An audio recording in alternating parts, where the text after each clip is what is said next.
Thank you for watching Poetry in Motion with your host, D. Freeman. D. Freeman. D. Freeman. D. Freeman. D. Freeman.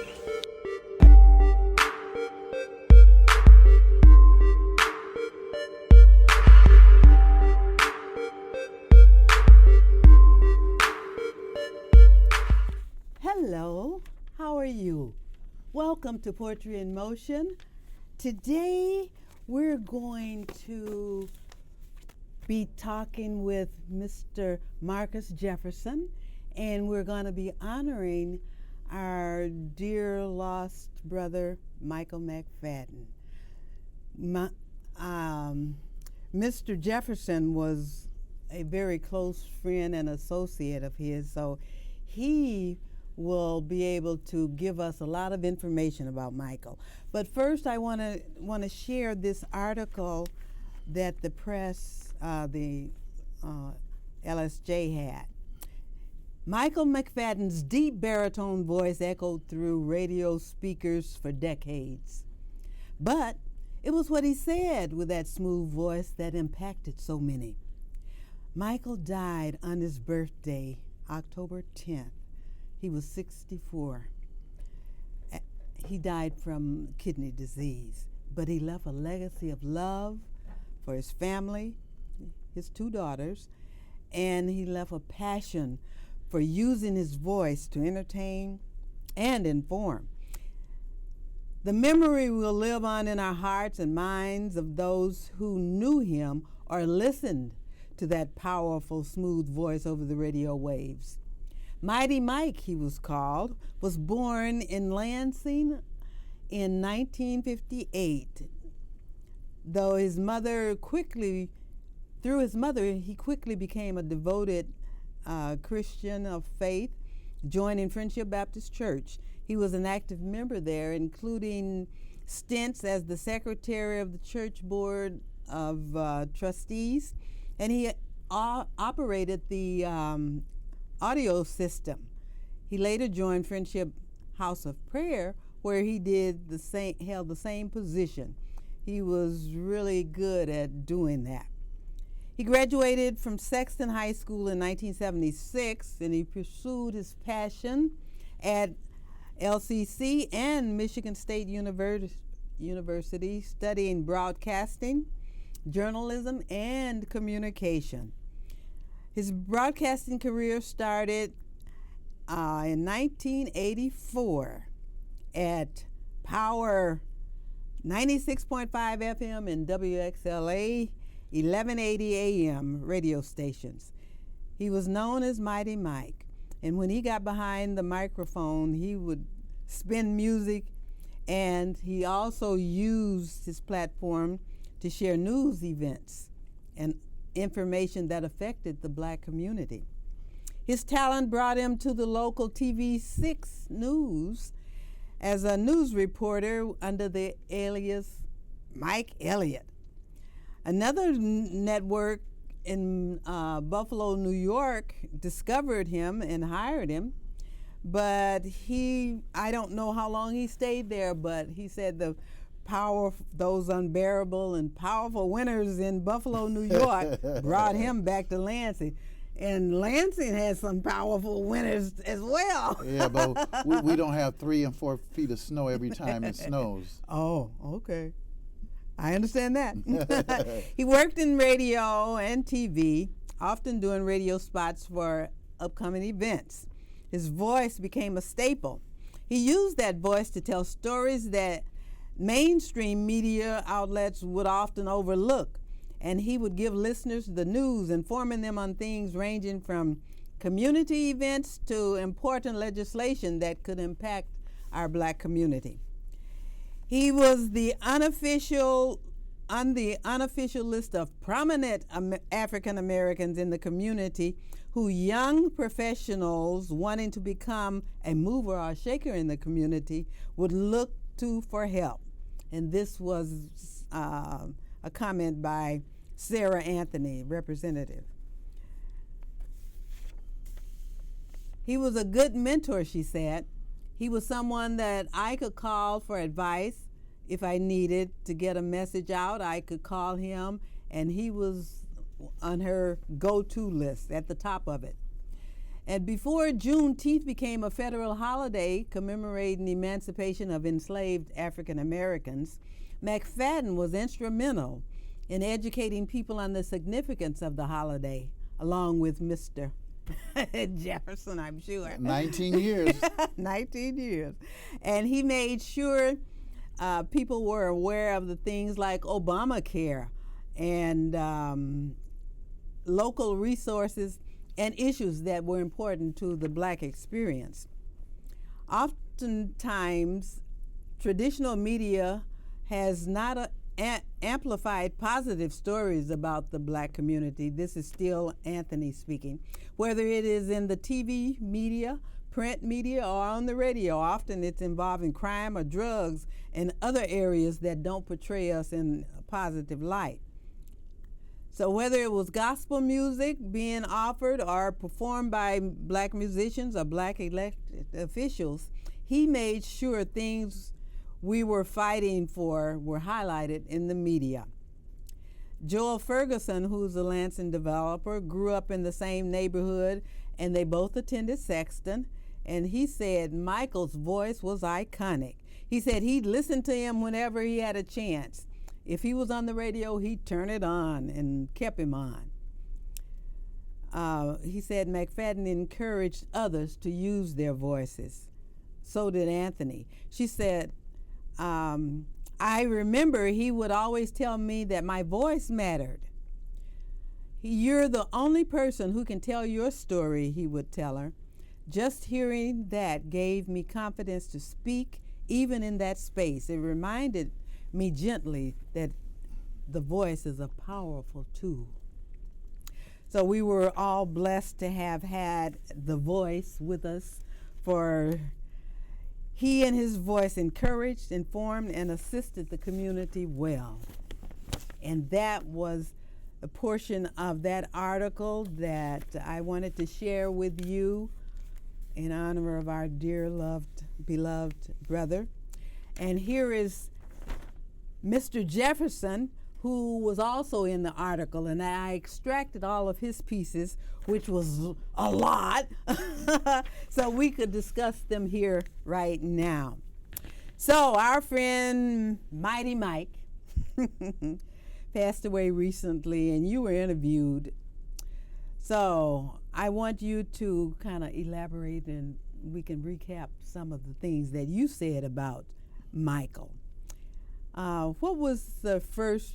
Well, actually, when did you meet him? When was it? When you were in school? Or No, you both were pretty young. I actually met Mike when I was at the Boys and Girls Club, when I was the program director there. I ran a program called Say No to Drugs, and we would have monthly parties, and we struggled to find a DJ until I found Mike. Okay. And, it was basically we were teaching kids how to, conduct themselves, young male, female, how to conduct themselves. And if Mike couldn't do it, he would get one of his younger guys to do it. But it was all in the vein of keeping kids on a positive trail and keeping them off drugs. Because back in the 80s, for some people who weren't alive then, the crack epidemic was very, very destructive in the community. And I would come to work and I would see vials of empty crack containers all over the playground. So we had tried to do something to keep the kids positive and do things to kind of get them out of that mindset. And that was 44 years ago. Huh? Yeah, Mike was instrumental in that, and Mike did so many other things behind the scenes. Like I remember we were having some ideas about how do we get the community involved in some fundraisers. Okay. So we ended up having a basketball game. I mean, we had many basketball games, and we would just whoop the radio station like they stole something. Okay, so it would be a group of community people against the radio station? Yeah, and actually from those beginnings, the radio station went out in the community, and next thing you know, they were playing the police department, they were playing the fighter, they just kept playing different groups and you know, canned goods, sometimes money. Just camaraderie with the community, and it was a very, very productive time for you know, our young people and our citizens to get them out there and just to have some fun, and we had a lot of fun. Sounds like it. So you met him in the 80s, and when was your paper started? Back in 1994. Oh, okay. And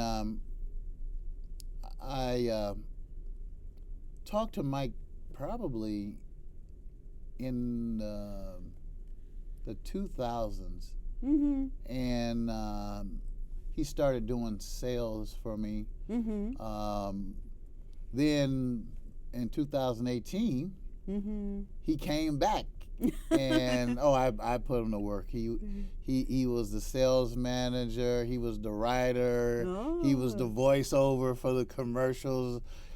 He really he did a lot of voiceovers for Mayor Andy Shore. I guess he liked that voice. Mike was his go-to guy. And you know, if you had anything that you want to announce, you would get Mike. Oh yeah. So one of your statements was about Barry White and James Earl Jones. Yeah. Mike was approximately 5'8". Yes. But he had a voice that was 7 foot tall. And if you, Luke, I am your father. And then Barry White, right on, right on. He had that combination. And if you needed somebody to do a voiceover or 30-second spot, 60-second spot, even when he was with the Joy, the gospel radio station, I had him doing my spots then. And he basically from 2018 until he passed, he worked for the newspaper. He wrote articles. Matter of fact, the young man, Mike McKenzie, the Mikey Project, I don't know if you ever heard about it, but it was a young man who was part of the McKenzie family that he was killed in a drive-by shooting, and they never ever found his killer. So, but Mike did a story on that, and like I said, Mike was one of those people. He did not let his disease get in the way of his obligations. And sometimes I would see him here, and sometimes he'd be working on your stuff or somebody else's stuff, and it looked like he was taking his last strength to do what he had to do. But he did. He would come and do what he had to do. Yeah. And it was the same way with the Juneteenth stuff. I can remember him sitting in that tent, just getting it together and making sure that we had the proper sound system for our talent. And and the announcer. I think I announced a couple years with him. But he was the voice. Yes, definitely. Okay, so another statement you had. You said it didn't matter what was being said. It just sounded better coming. Oh yeah, he could say, Mary had a little lamb. Mary had a little lamb. He did know how to emphasize things. Yeah, he could get it out there. I mean, you could be sleeping, he'd wake you up. Yep. And actually, that's I've got a piece that I wrote for him called "The Voice." And in that it said, if you didn't know his voice and didn't know that it was booming from him, you might run away because it was such a shock to you coming from such a little guy. Yeah. Yeah. So he worked with you on numerous occasions. So your bulletin was a special thing for you. So you and your other partner, you were the co-founder with whom? Well, actually, back in 1994, I had been working with another black newspaper, and I got with my cousin Greg Kelly and Ernie Boone, and I think we started with a minuscule amount of money, but we made it work. In 2024, it will be 30 years. Oh my! Do you know how many? Congratulations! Do you know how many minority businesses have come and gone, and how many newspapers I've seen come and gone in that time? It's just unreal. Wow, 30 years. That's a monumental number. 30. Yeah, that's wonderful. You know, I tell people, I say, I've been in the newspaper for a long time. When I first started in the newspaper business, I was a paper boy for Muhammad Speaks. That's the newspaper that Malcolm X founded. Okay. And he was alive when I was a paper boy there. So that I dated myself there, but that was a long time ago. Well, that was an incentive for you, though. And obviously that maybe had led you to do what you did, you know?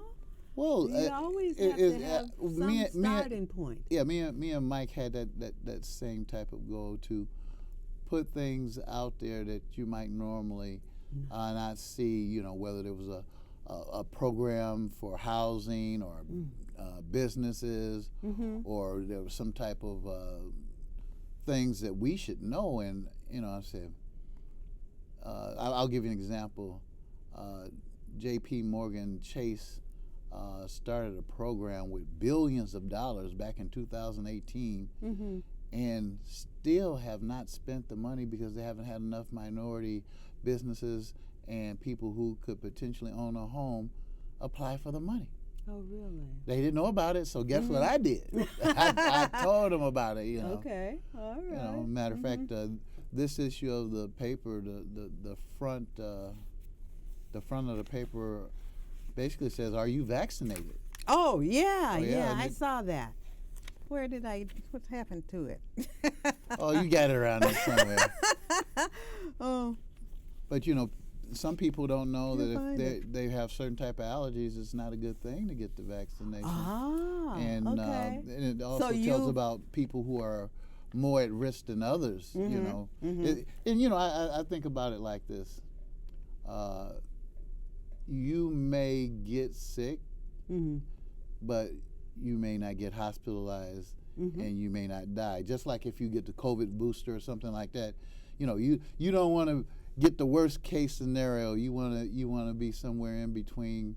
And if you're sick for a couple of days, that's fine. You know, that means that you're still alive and that you didn't have to be hospitalized. Yeah. So, you know, people don't realize that a lot of people die from the flu every year. Yeah, that's true. That's true. So this COVID has just wreaked havoc on us, but we're managing. We're managing. So, what else are you working on these days? I know you you had a number of projects, and I still have not gotten my pie, but I'm patient. Okay. I do lots of different pies, and you know, a lot of it's come from when my kids were young. You know, the Oreo Blizzard and the Reese's Pieces chocolate sweet potato pie, and then I worked for a Creole restaurant called Jumbo's, and I did all their desserts. And there was a place out in East Lansing, Chi-Chi's and Papa, but I believe they were eating most of the stuff because they just seemed to get bigger and bigger every time I came in there with some new stuff. But actually, I just started a new nonprofit called Tomorrow's Kids. And basically what we're going to be doing. Tomorrow's Kids. With a Z. Is that? With a Z. Tomorrow's Kids with a Z. Oh, Kids with a Z. Yeah. But it is tomorrow, regular tomorrow. Yeah. Okay. R-R-O-W. K-I-D-Z? Yep. Okay. And basically And what is what we're that going to about? do is we're going to pretty much, you know, we as minorities are underrepresented in STEM and the financial literacy from years and years of working with young people.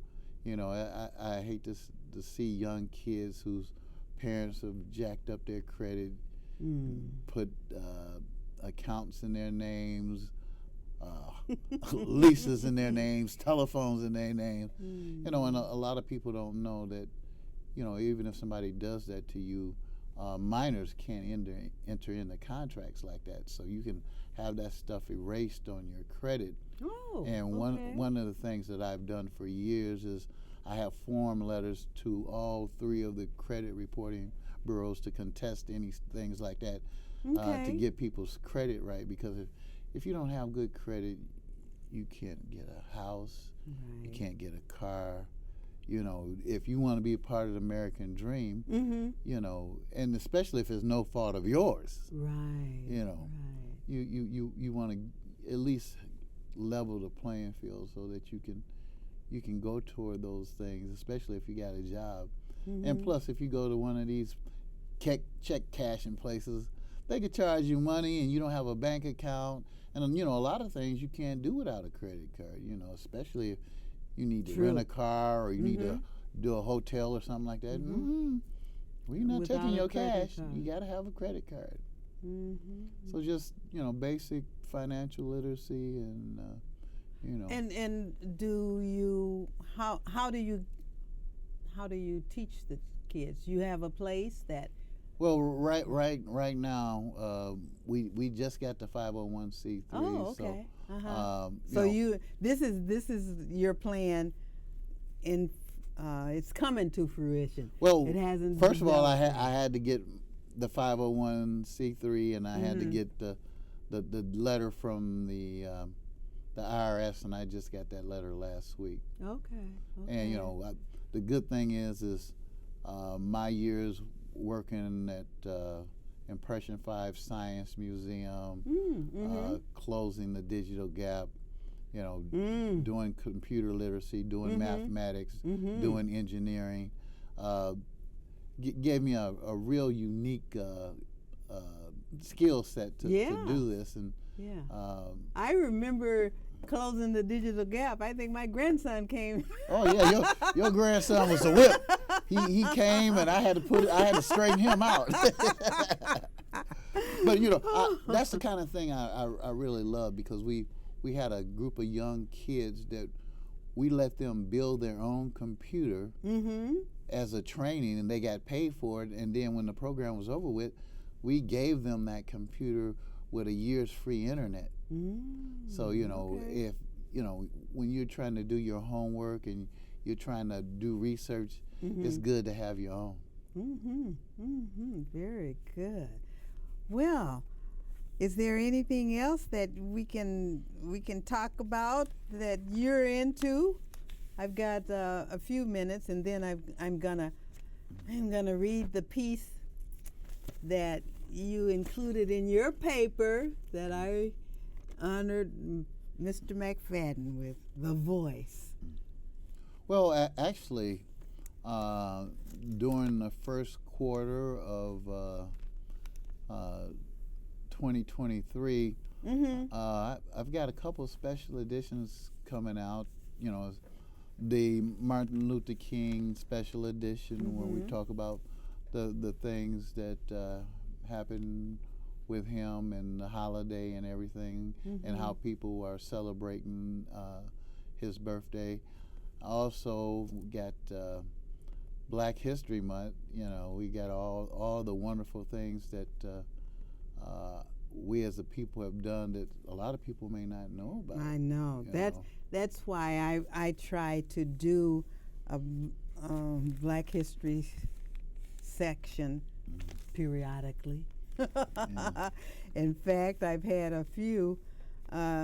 Michael was my go-to person too. He always was right here with me taping this show, and now Miss Pettigrew is picking up the slack for me, and I do appreciate it. Thank you, thank you, thank you.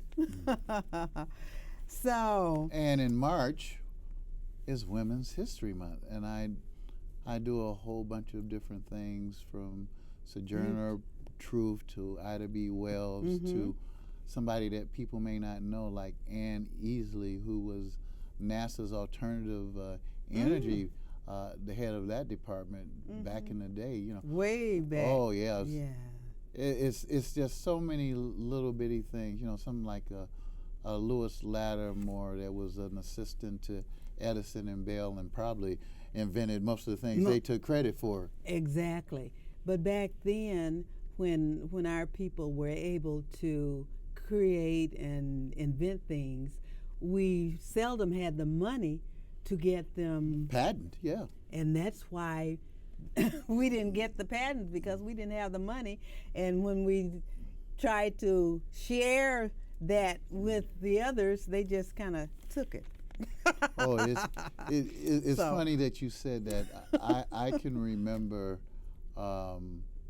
talking to someone at one of the car manufacturing facilities here in town, and they had a new guy come in, and for years they had put Martin Luther King with his hands like this, commemorating the Black History Month and the holiday.